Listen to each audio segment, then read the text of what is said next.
A paz, meus irmãos, tudo bem? Hoje é domingo, dia da Escola Bíblica Dominical.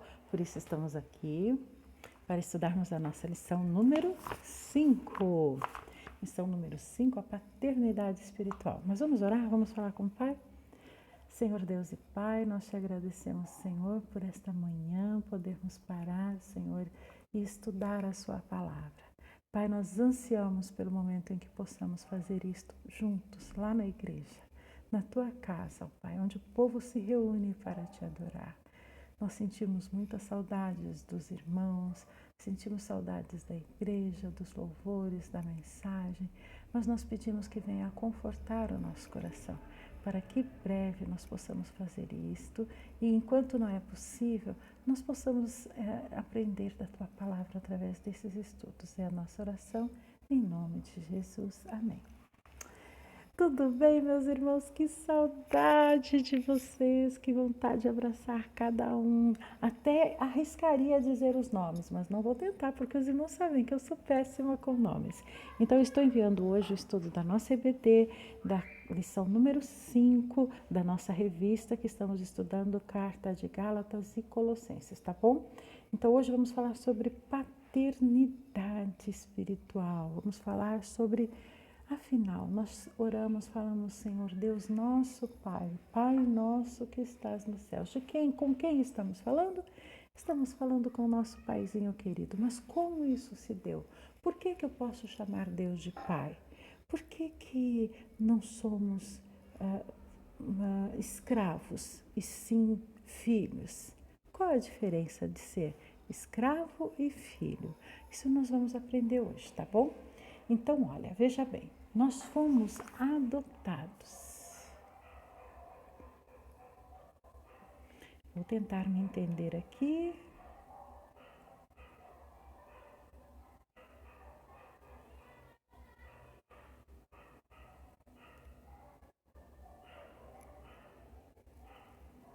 Não está dando certo, ok. Vamos lá, paternidade espiritual, ok? Já vimos isto. É só tocar na tela, era tão simples, eu aqui apanhando tanto. Paternidade espiritual, texto base, tá? Abre lá, eu vou esperar um pouquinho, vai lá buscar sua Bíblia. Gálatas 4, de 1 a 31. Fica lá antes de Efésios, depois de 2 Coríntios, aí vem Gálatas, Novo Testamento, é uma carta de Paulo. Pegou sua Bíblia? Então tá, versículo-chave. Gálatas 4, versículo 6. Porque sois filhos de Deus. Tá ali, né? Sois filhos de Deus. Enviou Deus ao nosso coração o Espírito do seu Filho que clama, Abba, Pai. Então nós somos o quê? Filhos. Filhos de Deus. Não vem com essa história de criatura, de escravo, de filhos. Por que somos filhos? É isso que vamos aprender nessa lição de hoje. Filhos adotados. Sabe que eu sofri bullying na infância, né? Eu nasci com esse cabelinho liso aqui e minhas irmãs com os cabelinhos todos encaracoladinhos. Aí elas diziam que eu era adotada só para me provocar. Mas hoje muita gente nos coloca como adotados. Não, você é dessa igreja, não vai para o céu. Você é daquela igreja, não vai para o céu. Não é isso que a palavra diz. Filhos de Deus. Irmãos, me perdoe, essa moto está aí um tempão. Eu tentei passar, esperar ela se acalmar, mas ela não se acalmou. Eu vou gravar assim mesmo, tá bom? Filhos de Deus, adotados. Por que adotados? O que a palavra diz sobre isso? Nós passamos pelo processo de escravidão para a filiação. E a surpresa do apóstolo Paulo, quando ele recebe um relato lá da igreja de Gálatas, é que eles estavam fazendo o contrário. Eles estavam ensinando que eles eram filhos e passaram a ser escravos. Como assim? Está tudo errado. Paulo escreve uma carta explicando sobre a adoção de filhos, tá? Como que isso acontece? Como que é essa preparação para a adoção? O que acontece nessa preparação? O garoto só pode assumir o reino depois que ele atinge a maioridade. Nesse período, ele fica sob as mãos de tutelas, mordomos. Eles ficam sob a tutela de mordomos, né? Ficam na responsabilidade de homens maiores de confiança do rei, que possam esperar ele se tornar um homem maior para assumir o trono. E ele também fica aos cuidados dos curadores, para não deixar ele gastar o dinheiro naquilo que não era necessário. Então, preparação para a adoção. Nós estávamos sob a lei e agora nós somos chamados de filho. A figura do herdeiro é aplicada aos judeus sob a lei, aqueles que seguiam a lei, ok? Seguiam a lei de Moisés. Então, é por isso que eles usam esse termo de herdeiro. Eles eram como meninos em quem a lei mandava, tinha que seguir a lei rigorosamente, estavam servilmente sujeitos aos rudimentos do mundo. Esses rudimentos eram os princípios elementares da região judaica, seguir aquilo que a lei de Moisés ordenava, entre os quais se incluía todas aquelas cerimônias e ritos cumpridos pelos judeus. Até Jesus Cristo era assim. Paulo vem e fala, não, isso já foi cumprido, não sois mais filhos da lei, sois filhos da graça. A adoção foi realizada. Mas de onde vem essa adoção? Deus tirou os homens da escravidão para a adoção e os adotou como filhos. Deus tirou o homem da escravidão. Você não precisa mais seguir a lei de Moisés, aquela lei na íntegra, dos pombinhos, do cordeiro. Não precisa. Hoje somos salvos por Jesus Cristo. Isso veio de uma origem. Quando? De que origem? Na plenitude do tempo. Plenitude do tempo é no tempo certo. Quando fala plenitude, está falando que é no tempo de Deus, na vontade de Deus. Naquele momento em que Deus falou, pronto, é agora, está na hora de vir o Filho. Quando o papel da lei de mostrar e de hediondez, a odiondez do pecado e a incapacidade do homem para alcançar a justiça de Deus foi cumprido. Foi até o ponto em que não dá mais, era hora de vir o Filho. Ele envia o seu Filho. Somente por meio do Filho o homem alcança a justiça. E jamais conseguiria só no cumprimento da lei. Você está sabendo disso, né? Você sabe que só cumprindo a lei não seria possível. Então, a adoção de filhos teve origem no ato de Deus de enviar ao mundo o seu Filho. Há duas expressões significativas sobre a encarnação do Filho. Primeiro, nascido de mulher. Como assim? Quem é esse que pode nos tornar filhos? Jesus é nascido de mulher. Só sendo nascido de mulher, como é que ele nasceria? Não tem outra forma. Essa expressão é usada em relação a Jesus, testemunha a singularidade da sua pessoa e o modo excepcional do seu nascimento. Para ser chamado de filho, teria que ser nascido de mulher. E também nascido sob a lei. Essa expressão especifica ainda mais a sua humanidade. Ele nasceu como israelita, fez-se judeu sujeito à lei. Ele mesmo colocou debaixo da lei que havia formulado, a fim de cumpri-la com a vida e levar à condição da própria morte. O resgate que a lei exigia foi pago por ele. A lei não exigia um resgate? Um cordeiro sem mancha, sem pecado, sem mácula? Foi Jesus Cristo. Ele nos possibilitou ser chamados de filhos. Amém? Confirmação. Como assim? Precisava de confirmação? Jesus veio, morreu por você e ainda deixou um selo, deixou uma confirmação. Que confirmação é essa? Responde aí para mim. Eu gostaria que você confirmasse sem que eu te desse a dica. Qual a confirmação que nos faz filhos de Deus? Como que Jesus nos torna filhos de Deus, hein? Deixar um pouquinho você pensar. Meus irmãos, para provarmos que nós fomos adotados, nós temos a presença do Espírito do Filho no nosso interior. Está lá no versículo 6, ou então Romanos 8, de 14 a 15. Pode procurar aí na sua Bíblia. Aquele que enviou o seu Filho nos enviou também o Espírito, a fim de que nos torne evidente o fato da filiação. Jamais podemos duvidar de que somos filhos de Deus. Jamais. Essa dúvida é semeada em nossa mente por Satanás. Já ouvi gente dizer assim, crente, cristão, Deus vai me dizer se eu mereço ou não. Você não merece, criança, você não merece. Você não merece, minha irmã, meu irmão, nós não merecemos. Nós fomos adotados por um preço altíssimo e recebemos o selo do Espírito Santo. É isso que nos garante a entrada nos céus. Essa dúvida é semeada por Satanás, então repreende em nome de Jesus. Isso ocorreu pouco tempo depois daquela declaração do Pai, lembra, né? Quando Jesus foi tentado lá no deserto, que o inimigo falou: se és filho de Deus. Isso foi logo depois que o Espírito falou na pomba, quando Jesus foi, através da pomba, quando Jesus foi batizado.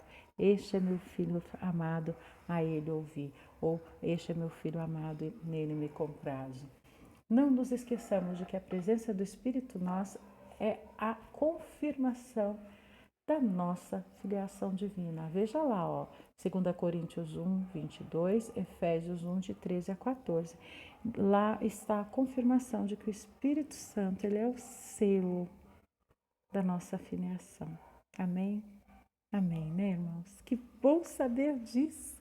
Que bom saber que não precisamos lutar pela salvação. Nós temos o Espírito Santo, isso nos garante a filiação. Mas tem gente que resolve voltar atrás. Olha só, no versículo de 8 a 11, ele fala que ainda assim alguns cristãos voltaram a servir aos seus ídolos. Muito cuidado, viu? Mas agora havia conhecido a Deus e foram salvos por ele.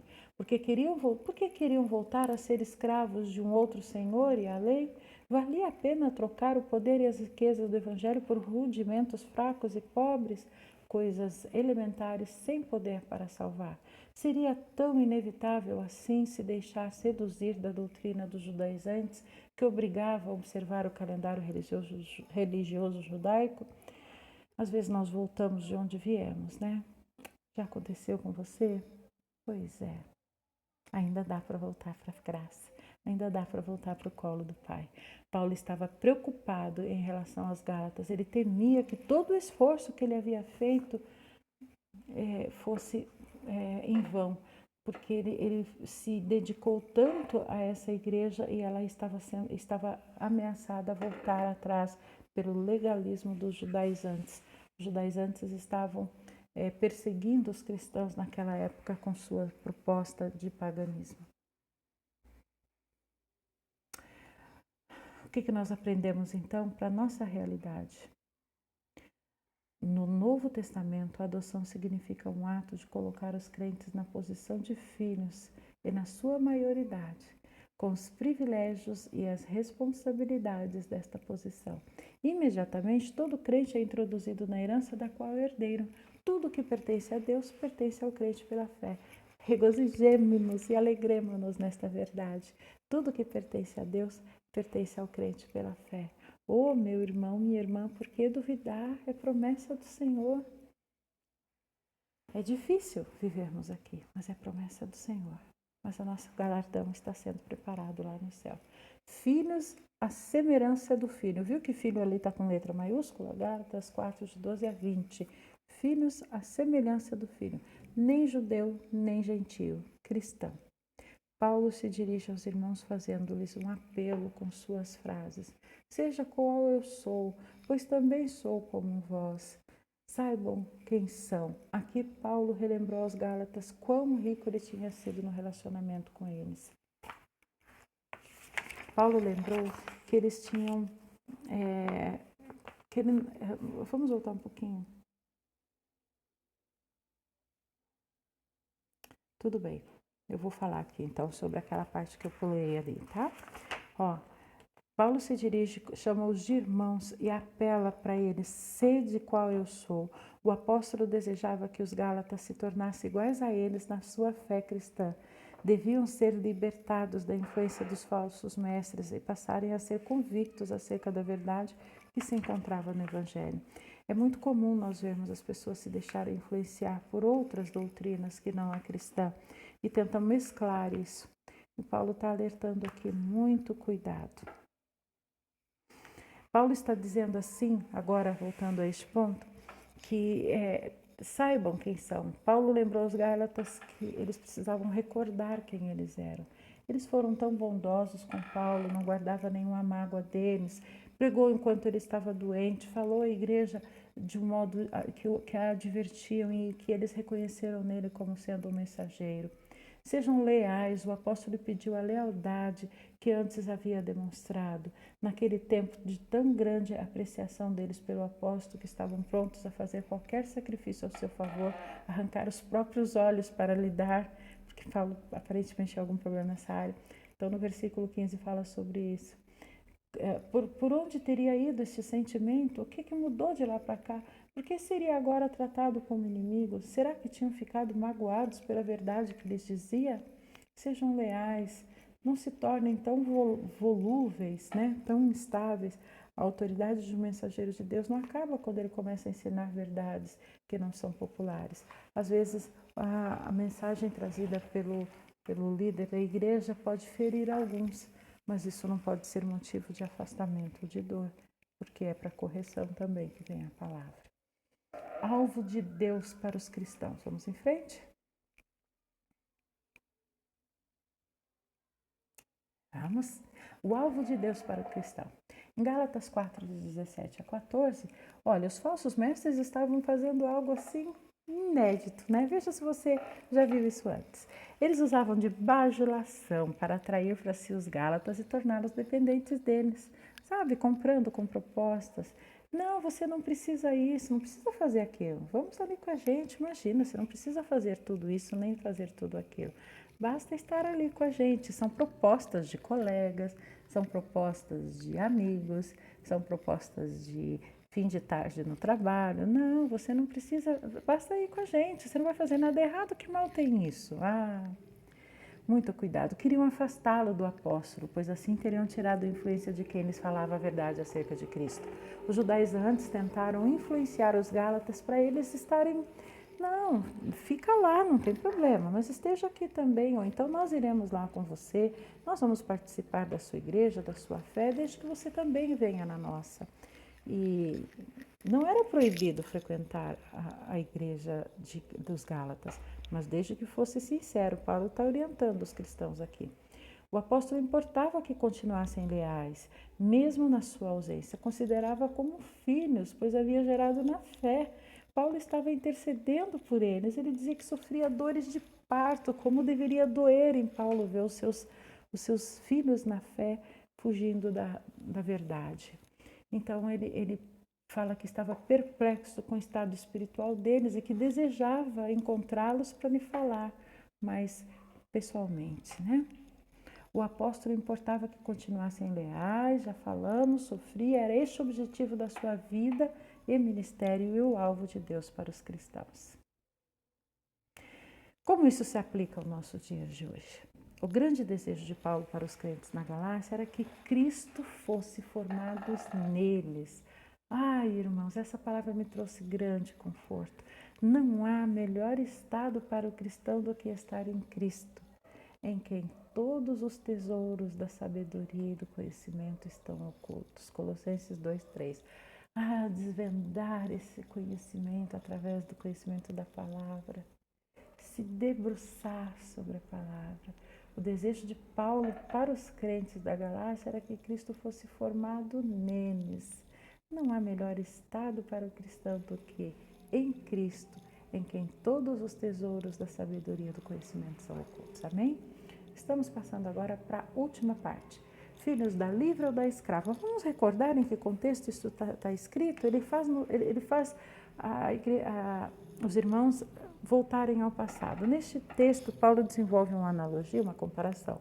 Primeiro apresentou do pano de fundo histórico, a seguir apresentou a interpretação da analogia e, finalmente, uma aplicação pessoal. Pano de fundo, vamos ver do que ele está falando? Deus havia prometido um filho para Abraão, lembra disso? Filhos da livre ou da escrava? De quem estamos falando? Lembra quem são as duas? Vou deixar você pensar um pouquinho. Lembra? Quem são essas duas mulheres? Muito bem. Estamos falando de Sara e de Agar, certo? Deus havia prometido um filho de Abraão para Abraão. Esse é o fundamento histórico da analogia, que também explica a declaração contida no versículo 22 e 23. No versículo 21 encontra-se um desafio para aqueles que se servem da lei para perceber que, afinal, ela lhes traz condenação. Vamos ver? Versículo 21. Dizei-me, os que quereis estar debaixo da lei, não ouvi vós a lei? Querem estar debaixo da lei? É isso que vocês querem? Pois está escrito que Abraão teve 2 filhos, um da escrava e outro da lei. Esta é uma mensagem também para os legalistas modernos, que supõem que o relacionamento deles com Deus depende da obediência do regulamento de tradições, cerimônias e estão escravizados a eles. Quando nós falamos na lei, nós também temos que nos preocupar como que é visto isto hoje. Será que também não estão colocando a fé em cima de pilares da lei, em vez de pilares da fé? A interpretação é a seguinte: as 2 mulheres que representam as 2 alianças. Você quer recordar um pouquinho? Agar era a serva de Sara, sendo que Sara cansou de esperar pelo seu herdeiro, pelo nascimento do filho da promessa, e ela já estava velha, já estava lá com 80 e poucos anos, e ela achou que não teria mais filhos. Ela chama Agar para ter um filho com Abraão, e Agar engravida e tem um menino, Ismael. No tempo certo, quando Abraão já estava com 100 anos, Sara tem o seu filho, Isaque. E quando Isaque foi desmamado, o filho de Agar, que era Ismael, começou a tirar sarrinho, zoar, como diria na linguagem de hoje, com Isaque. E Sara não gostou nem um pouco e falou para Abraão que ele deveria despedir Sara, mandar Sara embora, que ela não iria admitir ali um irmão bastardo de seu filho Isaque. Então, a palavra de Deus não volta atrás. Se ele tinha uma promessa de abençoar a descendência de Abraão, ele iria abençoar também o filho de Agar, não somente o filho de Sara. Então, nós sabemos aí que houve um racha e Agar foi embora com seu filho Ismael, mas isso foi uma luta que perdura até hoje. Deus havia prometido, quando Abraão já tinha 100 anos, este é o fundamento das 2. Agar representa a aliança feita por meio da lei, que gera para a escravidão.